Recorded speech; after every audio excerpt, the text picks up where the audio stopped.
I guess you'd almost say, why not Sanders? Our board has 2 elected representatives from the Sanders community who were elected by their neighbors to do what they could to improve healthcare services in that community. You have to really think carefully about what level of medical care you can provide and sustain in a community. Sanders is 40 miles from Gallup and is, about 60 miles from Holbrook. There is nothing in the way of a medical resource in between Gallup and Holbrook than the little clinic we operate in Sanders. It gives them choice, it gives them resources, it gives them the ability to solve their problems, whatever they may be, without horrible expense. And expense in terms of time and money. 40 miles one way to Gallup is pretty much an hour on the road. That's one way. You get there, you got to take care of the problem, solve the issue, turn around and go home. If you were doing this during the day, you'd end up taking most of the day off work. It becomes very expensive in terms of time and income. People deserve to have healthcare resources readily available. I don't think there's any question about that principle. We're operating a dental clinic and a small medical clinic in a 65-foot trailer that's been there for about 10 years. It works, it's okay, but it's aging and it needs to be replaced with a much larger permanent building. The lab capabilities is a big thing too. Not being able to have to do just plain x-ray films is a big thing too. Those 2 things would be nice to have out here. It saves the patient a trip. If they did come in for a sprained ankle and they were rewarded that it was broken, I can at least shoot a couple of films and tell them no, it's not broken. Then that saves them a trip of having to go all into town, drive 50 miles or 100 miles round trip just to get x-rays and to tell them that it's not broken. But for me, that's probably the biggest challenge, is just not being able to have those capabilities. Also, the location of this place is also a big challenge, because we're located within the little community, but we're kind of about 0.7 miles off the road, so we're not actually off the main road where patients can see us or people can know that we're here. Because I get it all the time that, oh, if I knew you guys were here, I'd been coming here a long time. So, but I don't. We're just not as visible as we should be, and it's hard to get that visibility when you're pushed so back in the community. I mean, the big goal would be to have a new clinic here and to see a community kind of embrace that new clinic would be a big goal and dream for this place. So. As the community grows, that clinic needs to grow as well. We're not going to do that in the trailer clinic as it exists today. It just isn't. It cannot happen. It physically cannot happen. I think that if there was a new clinic, I think the community would take a lot of pride in it. They would feel like this is ours. This is our clinic, and I think they would give up going to other places and coming to the clinic.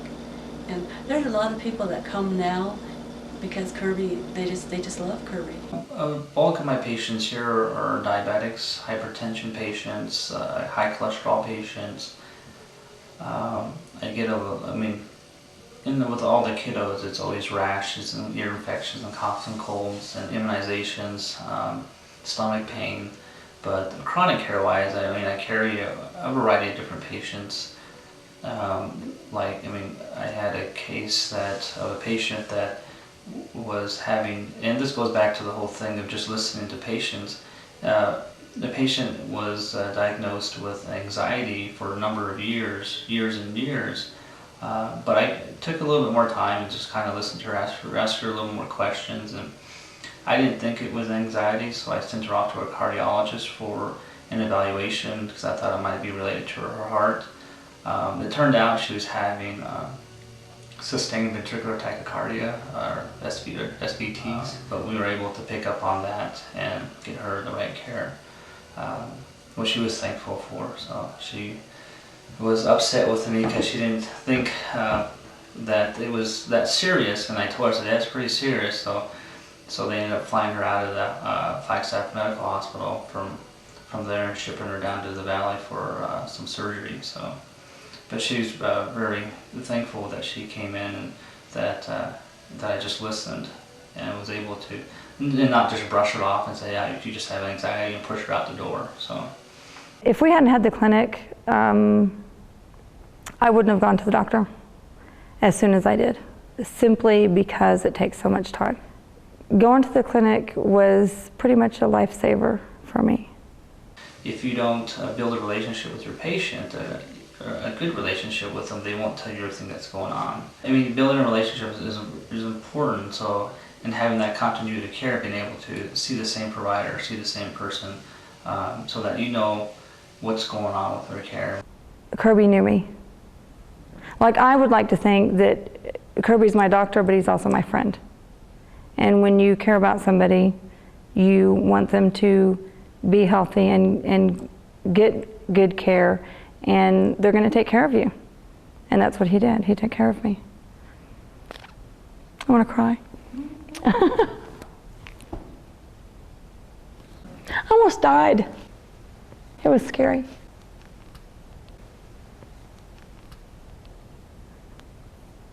I haven't cried about that in a long time. When people are sick, they want to be helped.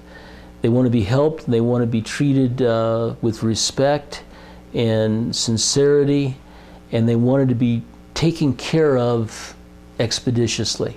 I think the main thing that I would want people out there that have never been in this area to know is that, you know, we are people that, you know, love life just like they do.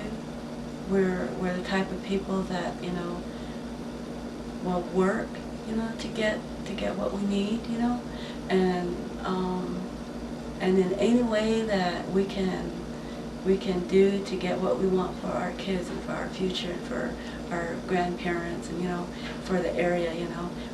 I want those people to know that, you know, we care about our families and we care about our community, and we care that, you know, we have the best that we can for our families and for the kids' future. That's what I would want them to know more than anything else. And they deserve something good. They want to be cared for in a facility that respects them, acknowledges their needs, and takes care of them as smoothly as possible.